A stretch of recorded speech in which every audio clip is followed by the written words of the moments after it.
Hi, welcome back to my channel. So today I'm going to be doing something a little bit different, a little bit more informative, a little bit informational, I guess. I don't know. I'm going to be doing Goodreads versus StoryGraph.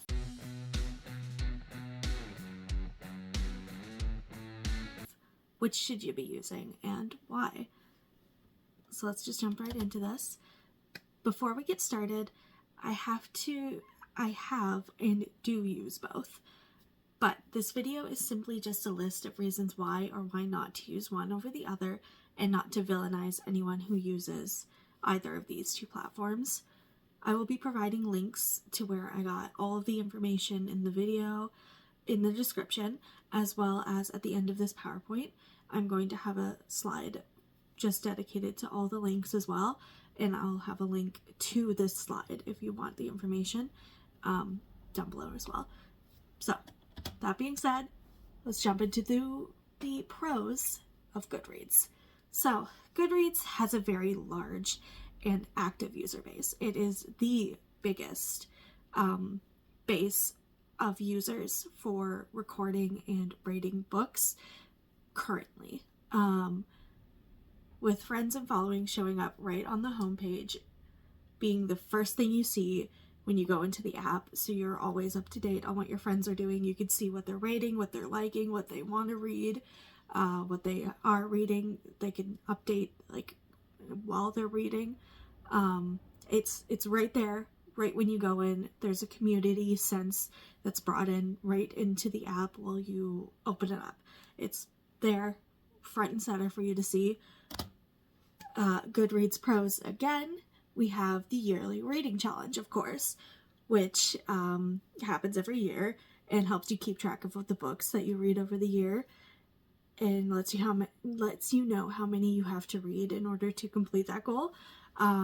So currently I am 3 books into my reading goal as of January 6th, 2024.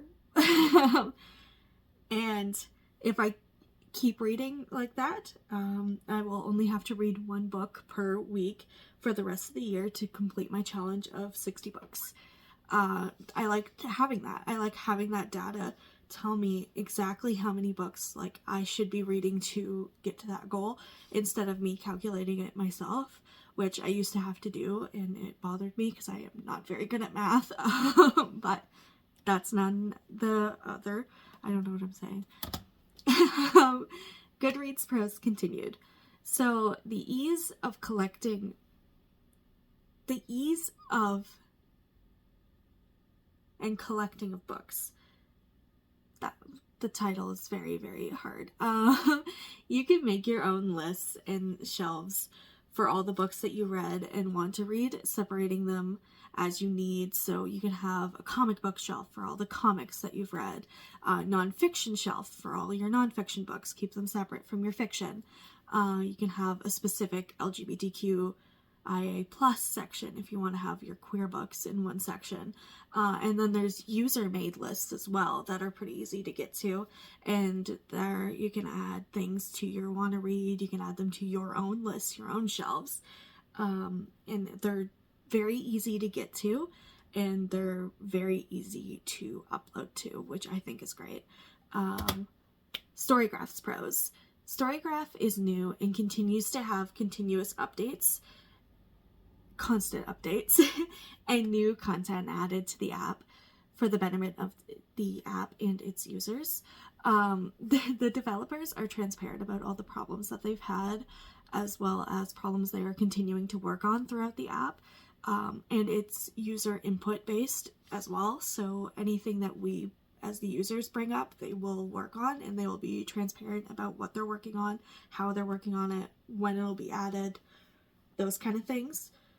It's for readers by readers. That's the big thing about StoryGraph. You can tell that the people who make this, the people who are doing this app, actually care about the readers and the users of the app. Here I have like a little pop-up thing of the new barcode scanner that they added, so you can just scan books and they'll be added to whatever list you want them on. So like if it's something you want to read, if it's something you're currently reading, something you've read, you can add it all to there. And that's just something new that they've just added recently. StoryGraph's pros continued. Reading preferences and recommendations. I am so happy that this is added, and it's continuing to be updated, as you can see by the beta one there. So in order to get recommendations, you have to do this quiz, this survey thing. And the questions are, what are your favorite genres? Recommended, like, references books. So books you've gave 5 stars, books that you want more books like.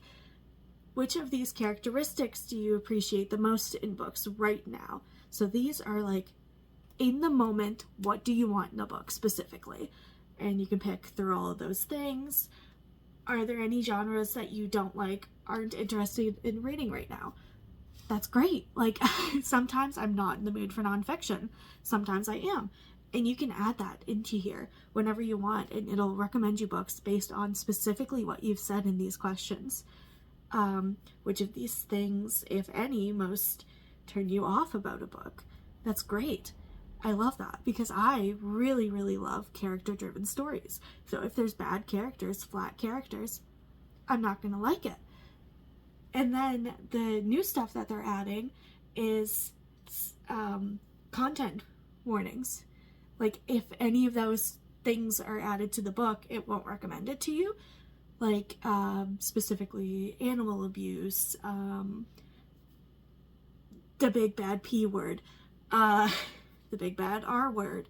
You could specifically say what triggers you, and those triggers will not be included in the books that they recommend. That's so good. That is so, so, so good. And I'm so happy that they're doing this and continuing to update it. StoryGraph pros continued. So stats are being tracked constantly with StoryGraph. Anytime you input a book, your stats will be updated. So StoryGraph allows to keep track of all your books that you've read over the year, and all the stats around that, like the mood, the pace, the genres, the page length, the authors, the rating, how you read them, which you can all compare at the end of the year or throughout the months. And you can even compare different years and different months. It's so good. I love it so much. I love being able to see exactly how many books that I've read that are just queer, that are just horror, that are all of these things, and it's all, once again, user inputted. So these are actual readers being like, this is what the book is, and then that's being used for your stats. Like, every time you update your reading progress and you review a book, you have to be like, okay, the mood of the book was dark, the pacing of the book was slow. I would say that, like, this whole thing is very user-based, and that's a massive thing for me in particular, because sometimes marketing of a book is wrong, but the readers are hardly ever wrong about what the book is about. You get what I'm saying? Now we're going on to what happens with the yearly wrap-ups for each of these lovely, lovely platforms. Goodreads. Goodreads just has a very basic end of the year, my year in books. There, in this slide, I'm going to be showing the different features that each of these have in comparison to the other, because they both have your most read, your least read, your like year in books kind of like slide down everything you've read in the year. They both have that. They both have your longest pages read, your least pages read, like those kind of things are all in both of them. But specifically, these are the features that are different in both of them. So, Goodreads, the only things that it has over StoryGraph is your first and your last review of the year. So in this case, I grabbed a picture of my last review of the year. Now on to StoryGraph. StoryGraph has a lot of features that Goodreads doesn't in the yearly wrap-up. Books and pages you've read per month in a graph. Some months were better than others. In February, I read way higher of an average, a 3.64. Turns out July wasn't your favorite reading month. Your average was 2.75. Like, that's great. I love hearing which month I did better in. December, I read the most pages in. Like, that was my best reading month for page number. But February was my best rating overall. Like, that's great. Even just in, like, the wrap-up itself, it's, like, more celebratory. It's more greeting. It's more inviting, where it goes, congratulations on a fantastic reading year. You finished your reading 64. It's actually 65. It's just, I forgot to put one in. 64 books across the number of pages. Like, that is so much more cheery than it is for the end of the year wrap up for Goodreads, where it's just my year in books, amount of pages, nothing really exciting going on there, you know? Your 2023 ratings in a graph showing exactly what months were better, what your averages were per month, genres you spent the most time with in 2023. So LGBTQ being my top one, and then broken it down by my top 5. It's great. 2023 average overall, 3.22. Once again, that's something that's not in the Goodreads one.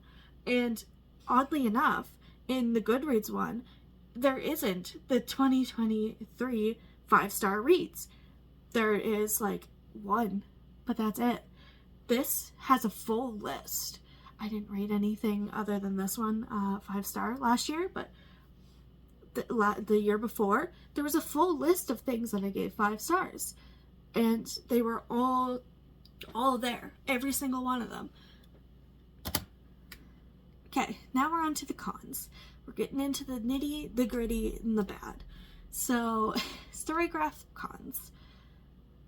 It's currently a very small user base in comparison to Goodreads, which easily can be fixed. Like, once people learn about StoryGraph more and more, it's going to grow, and its user base is also going to grow with that. The community tab is harder to find than it is on Goodreads. It is over in the third little button at the bottom, where it's like the 3 little people's heads.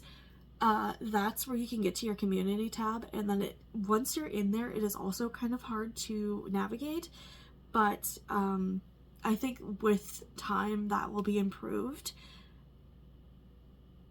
There's also, as far as I could tell, no list feature. Like, you can't see what other people are adding to specific lists, and if you can, I just can't find it, which is also a problem. Just, where are these features? If they are features, they should be listed somewhere. Like, they should be easier to access. If they're not, they could be added at a later time. But now we're on to Goodreads cons. So, the recommendation system for Goodreads does not work properly. It has never worked properly. It will just randomly recommend you books that have nothing to do with things that you've rated highly, or books that you've read, genres you enjoy. It just throws random things at you. Like, I'm not a big fantasy fan, and my Goodreads should know that, and it's recommending weird fantasies, like things I've never heard of, things that don't seem like anything I'm gonna like, or things that I've already read, just in different issues, like different covers. Why am I being recommended those? I've already read this book. Constant bombardment of ads. The app is infested with ads. Like, everywhere you look, there's an ad. And the app itself is an ad for Amazon. Every 10 seconds you're getting, Goodreads does this, Amazon does this, this. But it's not, like, it's nothing that you want to hear. It's nothing that you care about. It's just in your face. All of these awards that Goodreads has, all of these things that Amazon has, all of these random ads for things that you don't care about. Like, why am I getting shoe ads on a book app? Like, it just doesn't make sense. The app is very outdated. and there's no new features, no new content, and there hasn't been in years. The app is not consistently updated, and it's not consistently cared about. Also, the notifications are purely Goodreads based.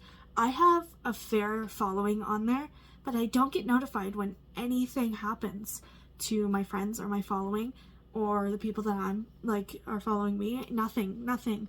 I don't get notifications from the app with anything other than Goodreads Choice Awards, Goodreads lists that they make, just Goodreads itself. And then I have a couple little graphics here, the graphics of the recommendations and those weird things going on there. And then I have one which has a quote. Goodreads hasn't been all that well maintained or updated or kept up with what you would expect from social media communities or apps in 2023, said Jane Friedman, a publishing industry consultant. It does feel like Amazon bought it and then abandoned it, which is exactly what it feels like. Before then, it was getting constant updates, constant new features, new things going on. But since Amazon has purchased the company, it's not gotten anything. It's been completely forgotten about, other than the awards and the publicity that Goodreads itself can get. Goodreads cons continued. Goodreads Choice Awards. So, the Goodreads Choice Awards, it's a yearly award contest for all of the books that were out in that year, which is meant to be voted on by readers and the community. It says it's voted on by readers in the community, but the nominees are always picked purely by hype, purely by notoriety. Big name authors like Stephen King will always be in the horror section. The bigger the author, the bigger the name of the author, the bigger publicity, the bigger hype, the bigger marketing around that author, they're going to be on the list. It doesn't matter how many actual readers or how good the rating of the actual book is.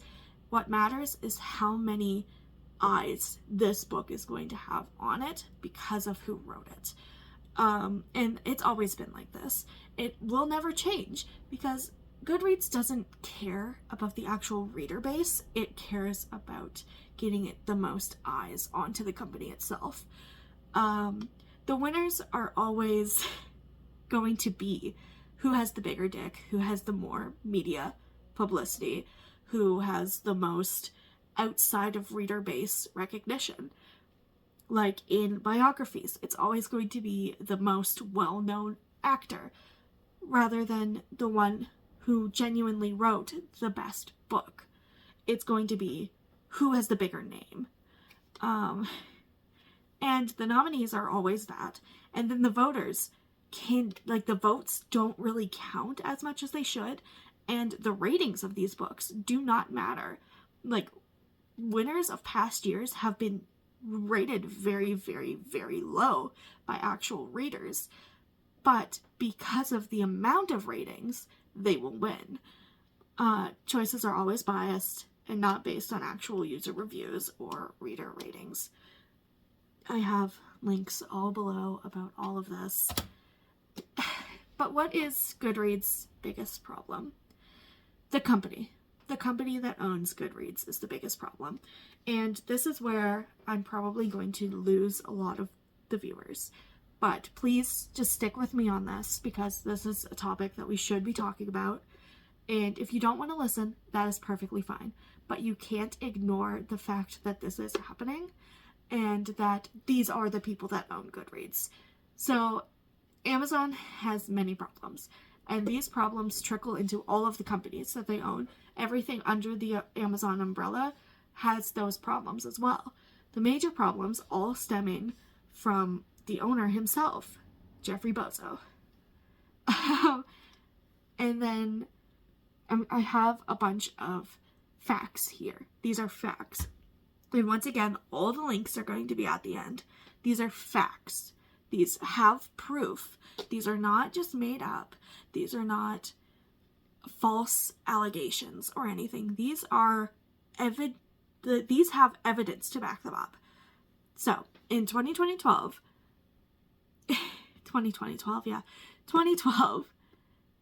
there was the first boycott of Amazon, and it was regarding their tax evasion. So tax avoidance is what the article technically said, but it's evasion. As the world's biggest online retailer, Amazon generated in UK sales 2 billion, almost 3 billion pounds, yet paid only 1.8 million pounds in corporation tax. The correct figure should have been around 8 million at the full rate of tax at the time. And this was, again, in 2012. So as of today's money, that would be a lot higher. And things have only gotten worse since then. In 2021, fueled by the pandemic, Amazon reported a near 200% raise in its profits. Yet taxes paid by the company barely increased at all over the years. So their sales were skyrocketing, but yet they didn't pay any taxes. They didn't increase their taxes, but clearly they're getting more money, and they brag about getting more money, but yet don't pay their taxes. Amazon also lost a mark for excessive director's payment. According to its latest annual report, which would be 2022, Amazon's CEO, Andy Jassy, received over $12 million in 2022 alone. Well, the average worker in the UK gets $13 an hour. And then I have a quote here from author Dennis Lehane. I'm sorry if I pronounce his name wrong. Amazon's business practices are scorched earth capitalism. I just really like that quote. It's good. Now, the workers' rights in regards to Amazon. Amazon is renowned for its poor treatment of its workers. On many occasions, it has aggressively opposed unionization, which basically, unionization, as I know it, as someone who works in a union, is where they combine rights, laws, and treatment of the employees under like a basic union, like a big group comes together and be like, this is what we have to do in order to support our workers. They refuse to do that. The company has reportedly spent $14 million US dollars on anti-union consults in 2022 alone. In 2021, 1,400 UK delivery drivers sued Amazon seeking employment rights, including minimum wage and holiday pay. They don't have either of those in 2021. They didn't have minimum wage. In March of 2023, Amazon tried to dismiss this lawsuit, but a judge ruled that it could be processed. So hopefully they can get their goddamn minimum wage. Like, that is insane. Workers have also complained about lack of breaks for the washroom, as well as food breaks over long work shifts, and poor working conditions such as excessive heat or cold and small working areas. Once again, all going to be linked. And now let's talk about Amazon as a company's impact on booksellers. So Amazon drives customers away from other book retailers by undercutting the cost of their own book sales, marking them at a lesser price than what they got them for, in order to drive up sales and in turn making smaller bookstores lose business because they're unable to keep up with Amazon's pricing. Amazon continues to grow as a bookseller by drastically cutting their own prices. because they know that they will keep getting people buying them because they have the lowest prices. So they're going to get their money back, and they're going to get their money back on all the other products they sell. But like smaller bookstores, independent bookstores cannot match the prices that Amazon is doing. So because they can't match those prices, people are going into smaller bookstores, indie bookstores, going, I could get it cheaper on Amazon. I'm just going to get it cheaper on Amazon, and leaving, which is making these indie bookstores go out of business. And it's affecting the whole climate. Soon there's going to be a point where we're not going to have these smaller bookstores anymore. And that's terrible. And here I have a graphic of that exact thing, that growth of the market, showing how much of the market is purely Amazon sales of books. And it is, as of last year, it was above 60%. 60% of sales were just on Amazon. That's insane. All right. And because of all of that, I'm going to go over my end thoughts. So first things first, I won't judge a single person for their choice in using Big Bad Amazon, because sometimes there is a need and a lack of other choices. Like in smaller areas, sometimes you can't get to a bookstore, or sometimes you can't get to other suppliers, or other suppliers don't ship to you, or you don't have access to them, whether you can't drive or there's no walking. Like, there is reasons why people have to use Amazon, but that won't stop me from advocating against giving the company your money if you can avoid doing so, which a lot of people can. A lot of people can avoid putting Amazon front center of their marketing. Like, individual people should not be promoting Amazon. Like, that is not what we should be doing. And if we can avoid using it and avoid marketing it or marketing for them, we should. But I'm not going to judge people for doing what they have to. And in regards to the two apps, neither is perfect, but the things that are wrong with StoryGraph can be fixed, and they probably will be fixed because the team is active and they are continuing to fix these problems. Like, as of filming this, they have fixed problems like last week that we've been complaining about. So, like, these are things that they can fix, and getting their name out there is going to fix one of my major problems, which is how small the community is on there. The more people who use StoryGraph, the better it's going to get.